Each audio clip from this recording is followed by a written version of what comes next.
fundamental dari setiap perjalanan pengembangan diri. Dalam konteks ini, pribadi lebih dari sekedar identitas formal seperti nama, usia, atau pekerjaan.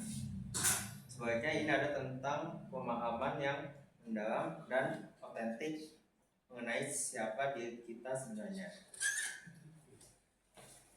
Dalam konsep pribadi ini memiliki metode. Yang pertama ada refleksi diri. Refleksi diri ini meluangkan waktu untuk merenung tentang pengalaman, emosi, dan respon kita terhadap berbagai situasi. Yang kedua ada perjunalan. Perjunalan ini menulis pemikiran dan perasaan dapat membantu mengklarifikasi nilai-nilai dan tujuan hidup. Yang ketiga ada umpan balik dari orang lain. Umpan balik dari orang lain ini mendengarkan perspektif orang lain dapat memberikan wawasan tentang bagaimana diri kita dipersepsikan. Yang terakhir ada alat assessment.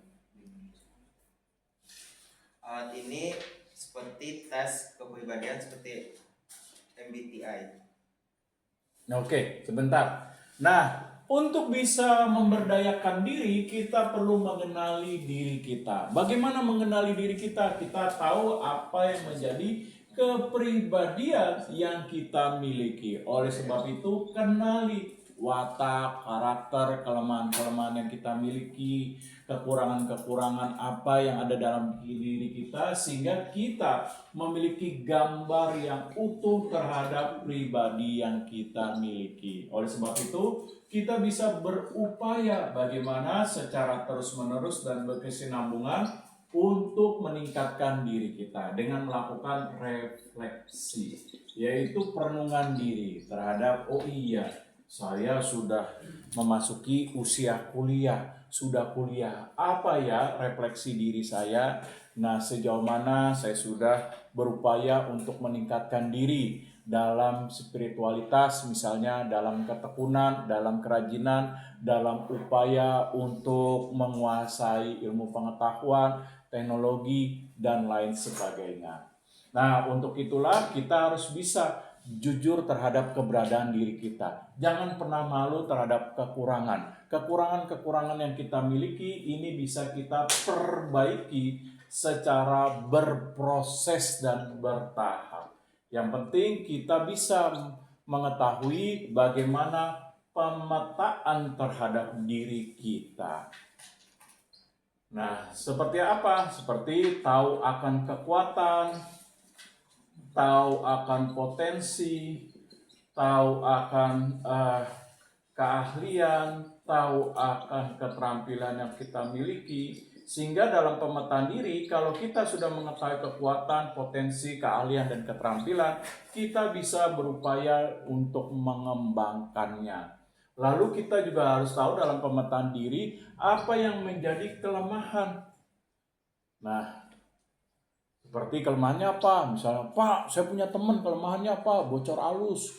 Nah, lagi ngobrol serius-serius, tiba-tiba ngomong nggak nyambung. Nah, itu ibaratnya bocor halus. Nah, bagaimana Pak kalau ada orang bocor halus? Nah, berarti dia harus tahu terhadap kelemahannya. Nah, ketika ngobrol, tadinya diem, tiba-tiba ngobrol.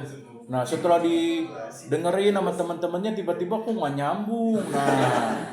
Nah, berarti ini bocor halus. Nah, apa yang perlu diupayakan? Nah, apa yang perlu diperbaiki dalam kelemahannya? Bisa membaca banyak buku untuk meningkatkan pengetahuan, wawasan, dan daya pikirnya menjadi lebih baik.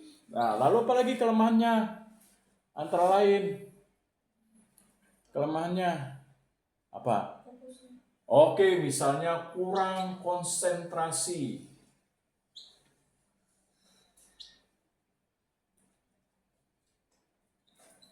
Nah, apa nih kalau kurang konsentrasi? Sering melamun, sering bengong. Kalau ditanya, apa Pak? Boleh diulang? Nah, kurang konsentrasi. Apa yang perlu dilakukan nih kalau orang kurang konsentrasi? Ya. Nah, apa nih yang perlu dilakukan untuk mengatasi kelemahannya? agar bisa secara bertahap dia dapat memperbaiki nilai konsentrasi dalam dirinya. Apa nih? Bisa dimulai dari apa yang menjadi daya tarik, daya minat dulu supaya dapat meningkatkan konsentrasinya agar konsentrasinya terfokus terhadap daya minat ketertarikan dalam suatu bidang. Apakah nanti dalam hal komunikasi mungkin, ataukah ketertarikannya dalam otomotif, ataukah ketertarikannya dalam hal public speaking dan lain sebagainya. Dengan mengetahui ketertarikan berarti bisa meningkatkan konsentrasi. Nah, dengan ini diharapkan dalam berbagai situasi keadaan dia bisa fokus terhadap upaya dalam pencapaian dan meningkatkan konsentrasi. Nah, selain itu apa nih kelemahan?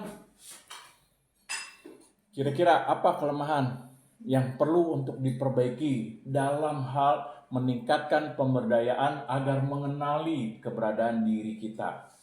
Nah, apa nih? Kira-kira kelemahan? Ya.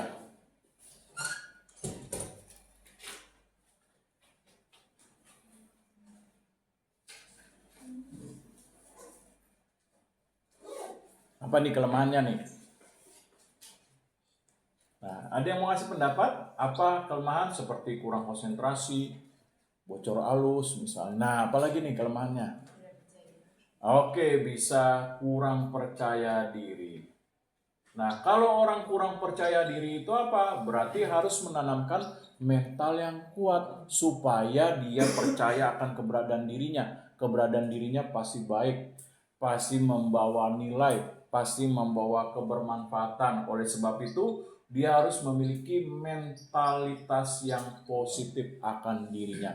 Dengan apa? Membangun dari kekuatan emosi yang tidak mudah menyerah. Nah, lalu apalagi perkuat dalam lingkungan yang baik seperti teman, kolega, lalu rekan yang dapat membantu memberikan masukan dan nasihat-nasihat positif untuk dapat meningkatkan nilai diri dalam hal mengurangi atau menghindari atau menekan bentuk ketidakpercayaan diri. Lalu apalagi bisa mengelola nilai emosi dengan baik atau sering juga disebut sebagai manajemen anger. Nah, dengan cara apa? Misalnya ketika ada hinaan, ketika ada bulian, nah kita harus percaya bahwa hinaan bulian itu sebagai cambuk untuk dapat meningkatkan keberadaan diri. Nah, ini yang bisa kita lakukan. Nah, lalu apa lagi? Nah, kita bisa lihat kalau ada konflik-konflik internal, konflik yang bersifat batiniah dalam diri kita. Nah, apa yang perlu kita lakukan nih? Konflik batiniah, seperti misalnya traumatik masa lalu.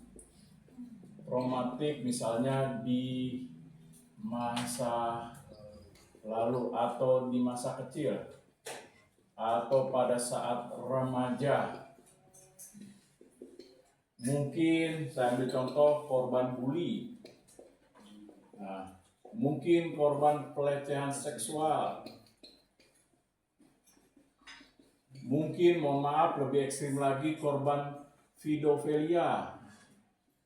Nah, waktu kecil disodomi misalnya. Nah, apa yang terjadi misalnya nih, traumatik di masa lalu, nah, sehingga menjadi konflik internal dalam dirinya.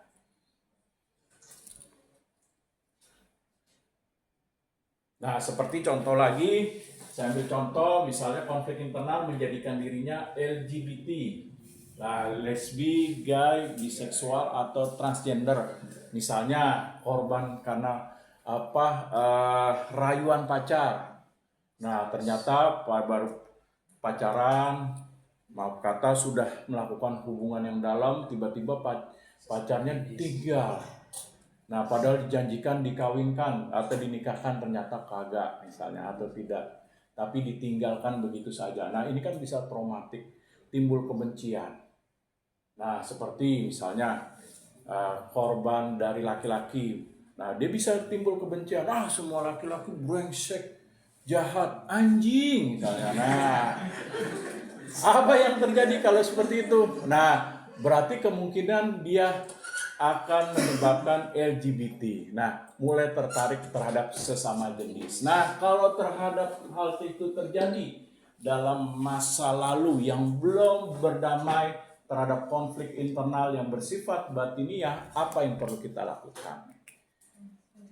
Iya, kita bisa konsultasi. Lalu yang kedua, memiliki kesadaran, oh iya, ternyata saya punya pribadi yang belum terselesaikan konflik batiniah, sehingga menyebabkan perkembangan kepribadian yang saya miliki, sehingga menjadikan pribadi saya tidak utuh, ada yang luka di dalam hati, di dalam batin. Nah, ini perlu diobati secara bertahap dan berproses melalui tadi konsultasi psikiater, bisa ke psikolog, lalu ada kesadaran diri untuk berubah, kesadaran diri untuk berubah. Nah, lalu apa lagi?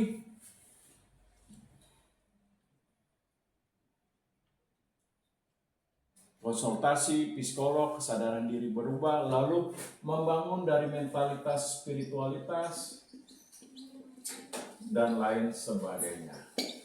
Nah, ini dia. Lalu apa lagi? Konflik dalam diri batiniah. Nah, contoh, mohon maaf nih, kebiasaan-kebiasaan yang buruk yang dapat merusak pemikiran. Nah, saya mohon maaf agak sedikit vulgar, misalnya kebiasaan buruk yang merusak pikiran, mental, dan perilaku seperti onani. Nah, apa yang perlu kita lakukan nih? Oke. Olahraga, lalu apa lagi? Oke, olahraga termasuk lari. Nah, apa lagi? Tinggal di searching aja, searching. Masa Olani nggak tahu? Nah, apa lagi? Siapa? Bukan maksudnya kan? Ya, beda. Itu dari SD diajarin biologis kok. Nah, apa lagi selain olahraga? Apa lagi selain olahraga nih? Mencari kesibukan. Oke, mendorong kesibukan.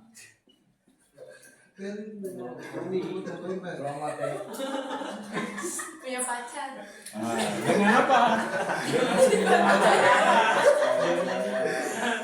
kursus, pelatihan.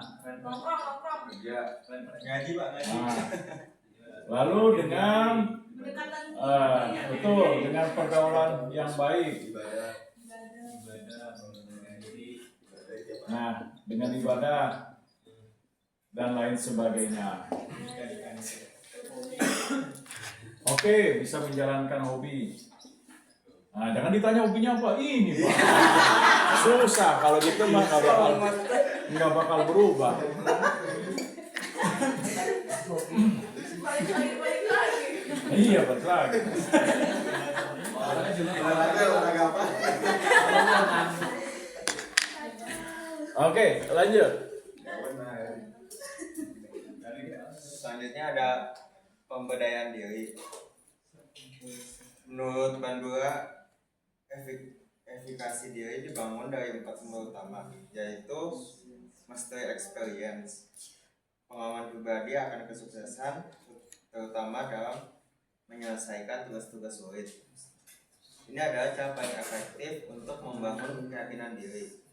Sebaliknya, kegagalan dapat menurunkan efikasi diri.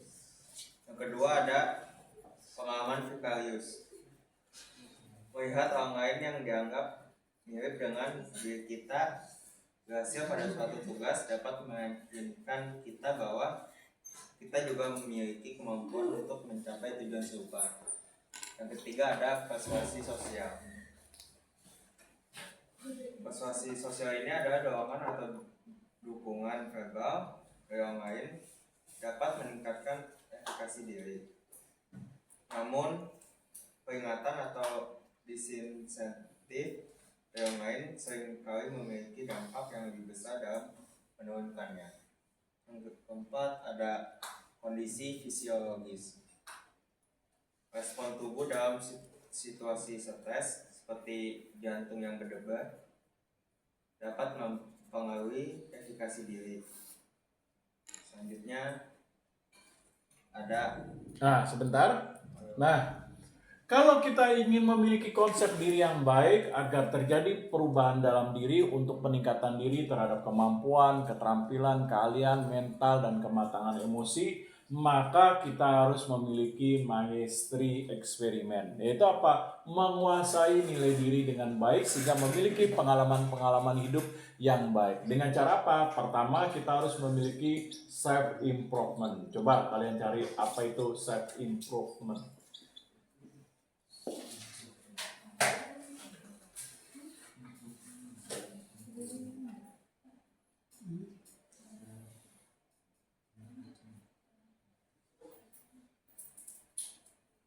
Proses berkelanjutan yang dilakukan secara sadar untuk meningkatkan kualitas diri dalam berbagai aspek kehidupan. Oke, betul. Kesadaran diri untuk membangun nilai kualitas kehidupan menjadi lebih baik dengan upaya yang dilakukan secara terus-menerus. Dengan apa? Membangun tadi kedisiplinan, tanggung jawab, kerja keras, dan ketekunan. Betul. Lalu selanjutnya ada self empowerment. Apa ini self empowerment? Coba cari self empowerment.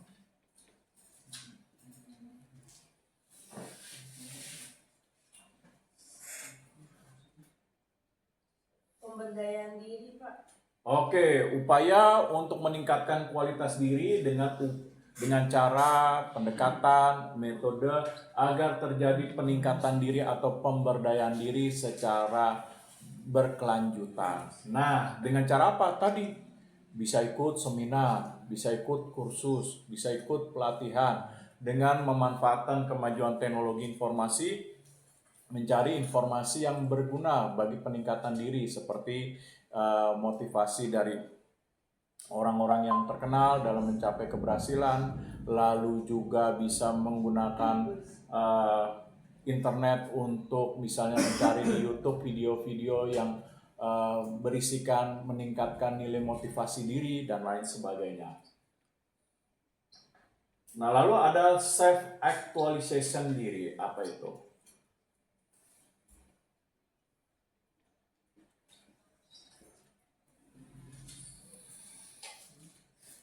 Nah, coba cari. Keinginan seseorang untuk mencapai potensi penuh dirinya menjadi versi terbaik. Oke, upaya untuk meningkatkan dirinya terhadap aktualisasi keberadaan dirinya menjadi lebih baik dan bermanfaat bagi lingkungan di sekitarnya. Nah, kita harus upayakan nih dengan terus-menerus supaya menginspirasi orang lain. Dengan cara apa? Menjadikan diri kita sebagai contoh model. Nah, ini dia. Nah, lalu ada self esteem. Apa nih, coba cari self esteem.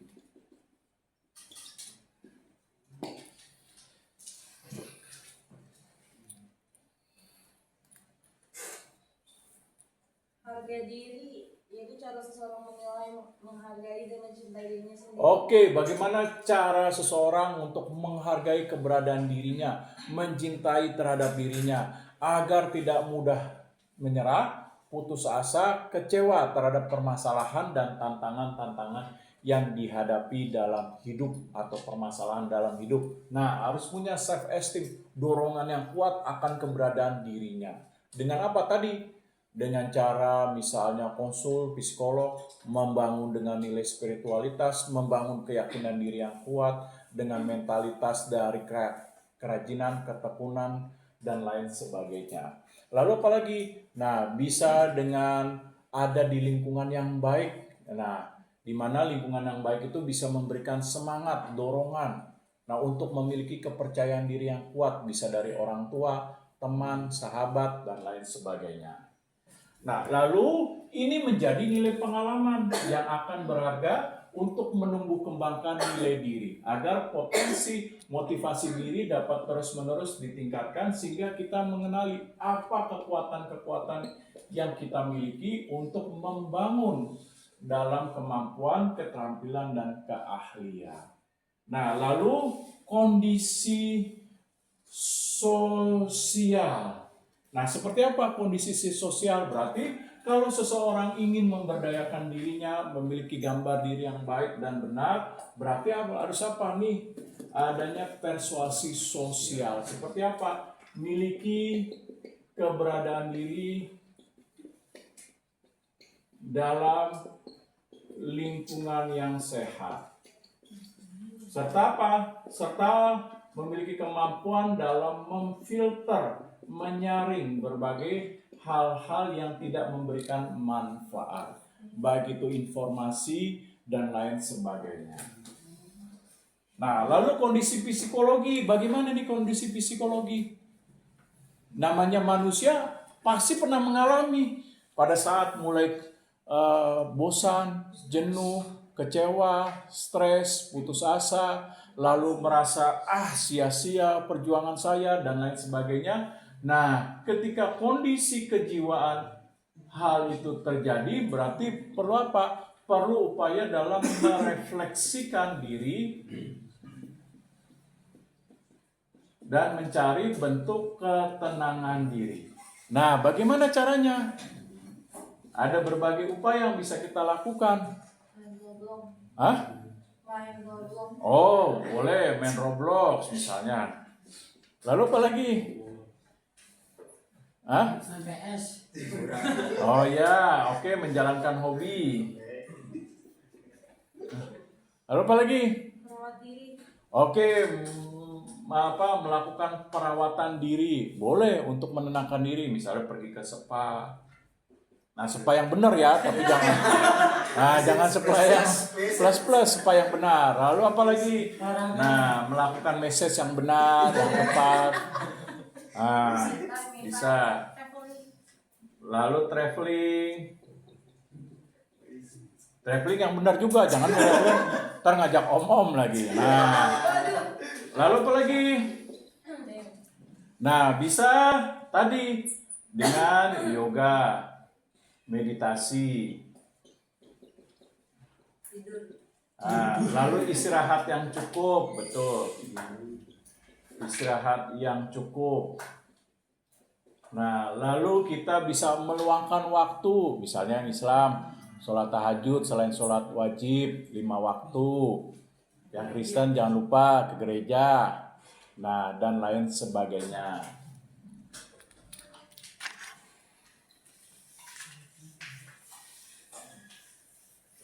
Oke, lanjut. Aktualisasi diri menurut teori humanistik. Aktualisasi diri ini adalah puncak dari proses pengembangan pribadi.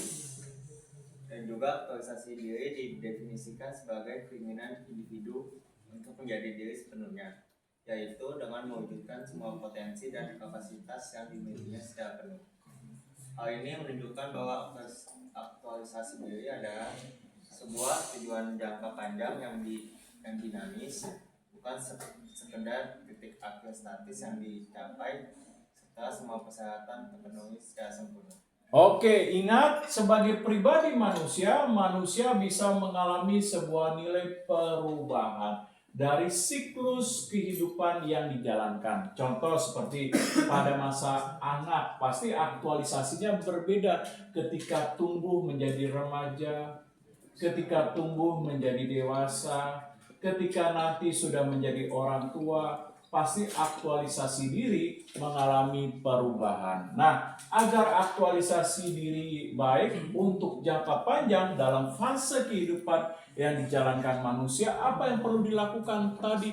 Bangunlah nilai inspirasi pemberdayaan diri dengan baik. Dengan memiliki tadi watak, karakter, mental, emosi yang baik, lalu kepribadian yang positif dan lain sebagainya. Nah, ini terus-menerus harus dilakukan, jangan berhenti dalam siklus kehidupan manusia. Nah, serta dalam jangka panjang ini perlu dibangun secara terus-menerus berkesinambungan dari apa tadi? Self esteem, self improvement, self actualization diri, nah, dan lain sebagainya. Oke, lanjut.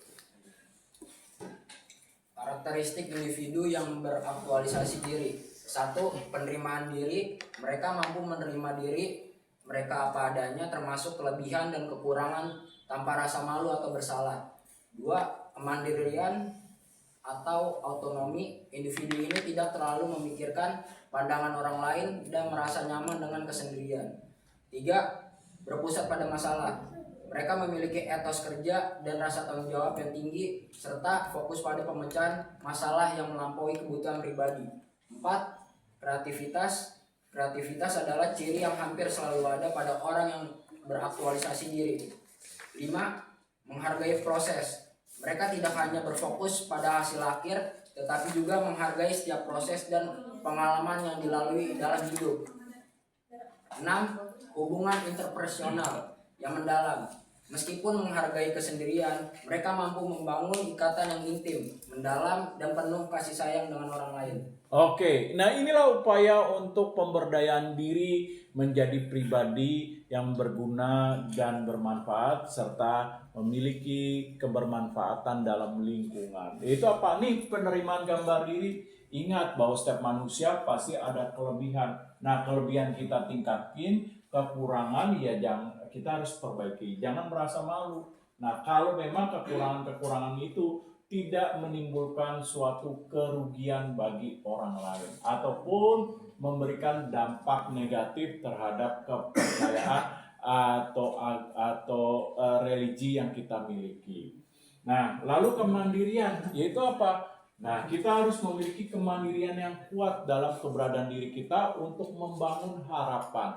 Dengan apa? Miliki masa depan, miliki keinginan yang diraih, perbaiki nilai karakter, watak, dan juga tingkatkan kematangan emosional dan mental.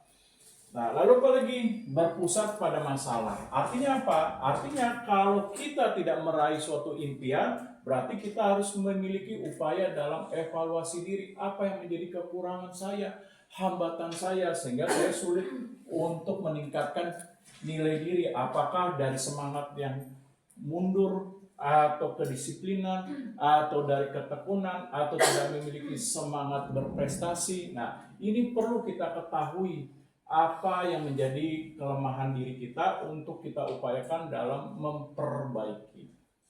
Lalu kreativitas. Nah, tingkatkan nih dari upaya untuk melatih pemikiran. Dengan cara apa? Membaca berbagai buku, literatur, lalu berdiskusi dengan diskusi yang sehat. Nah, supaya meningkatkan daya kemampuan berpikir. Nah, lalu apa lagi? Menghargai proses. Artinya, kita harus masuk dalam sebuah proses tahapan-tahapan. Ingat, keberhasilan yang dicapai tidak instan. Mie instan aja perlu kan proses, disiapin airnya dulu, lalu bumbunya dibuka dulu, lalu sudah panas baru minyak dimasukin. Kalau memang mau telurnya dibuka dulu. Nah, lalu dipanasin dulu supaya matang. Nah, semua itu butuh proses. Begitu juga terhadap upaya yang ingin kita capai terhadap future, masa depan. Nah, ini harus berproses yang dilakukan secara ini akumulatif, yaitu terus-menerus dan berkelanjutan. Nah, lalu apa lagi? Miliki hubungan interpersonal dengan baik. Artinya bangun kepribadian yang baik sebagai makhluk sosial untuk bisa berteman, bergaul, membangun networking. Nah, sebab lingkungan akan mempengaruhi keberadaan diri kita. Contoh, mohon maaf, kalau kita berada di lingkungan, kalau ketemu ngomongnya seks mulu, gue baru pacaran, ini gede. Nah, apa yang terjadi kalau ketemu misalnya, ketemu tuh temen yang isinya ngobrolnya nggak jauh-jauh dari dada atau dari selangkangan, cuma itu doang misalnya ketemu temen tuh. Nah, apa yang terjadi? Nah, kalau ketemu temen, nah yang diobrolin cuma dua doang. Kalau nggak dada, selangkangan. Nah, apa yang terjadi? Kalau ditanya ngobrol teknologi, pengetahuan, nggak nyambung dah tuh. Otaknya langsung belet aja, nah diem. Nah, giran ngomong yang masalah itu nyambung cepet. Nah, connect-nya bergerak dengan cepet. Tapi kalau ngomong tentang, misalnya tentang ilmu pengetahuan, ekonomi, manajemen, dan lain-lain, misalnya tentang psikolog, belet dah tuh. Udah jangan yang berat-berat dah. Nah, Apa yang terjadi nih? Kalau hubungan interpersonal seperti itu, maka akan menjadi hambatan untuk berkembang dalam meningkatkan potensi, kemampuan, keahlian, dan juga kemampuan dan perbaikan terhadap diri, terhadap mental, karakter, emosi, dan lain sebagainya. Nah, oke, lanjut. Kreativitas sebagai proses inti pengembangan diri. Kreativitas merupakan kemampuan untuk menghasilkan ide atau solusi baru, seringkali melalui kombinasi unsur-unsur yang sudah ada. Lebih dari itu, kreativitas adalah sebuah proses mahal yang unik dan ekspresi otentik dari keunikan individu dalam interaksi dengan lingkungan. Nah, bagaimana untuk mengembangkan kreativitas nih? Apa yang perlu kita lakukan? Kreativitas supaya kita bisa berpikir kreatif yang bisa kita wujudkan menjadi pemikiran inovatif untuk kita terapkan pada diri kita agar menjadi solusi bagi meningkatkan diri, baik terhadap kompetensi, keahlian, kemampuan, keterampilan, penguasaan diri, kepercayaan diri, mentalitas yang kuat, karakter, dan kepribadian. Berarti apa yang perlu kita lakukan nih dalam kreativitas? Oke, bisa mengikuti pelatihan. Lalu apa lagi? Selain pelatihan? Bisa misalnya kursus. Lalu apa lagi? Banyak membaca buku yang memicu pemikiran-pemikiran kreatif yang kritis. Berpikir berdasarkan sebab akibat, berdasarkan dari pemikiran thinking system, dibangun dari pemikiran yang berdasarkan dari sebab akibat, mampu menciptakan terobosan, solusi, dan lain sebagainya. Nah, lalu dengan apa lagi nih? Dengan pelatihan, kursus, membaca banyak buku, literasi yang dapat memicu pemikiran kreatif. Lalu apa lagi? Bisa diskusi tadi, miliki teman-teman dengan yang diskusi dengan yang sehat. Yang kalau ketemu membahas misalnya filsafat, lalu membahas mengenai kemajuan teknologi, membahas tentang pengetahuan. Jangan yang tadi ketemu ngobrolnya cuma itu aja. Sulit berkembang. Nah, kalau ketemu teman,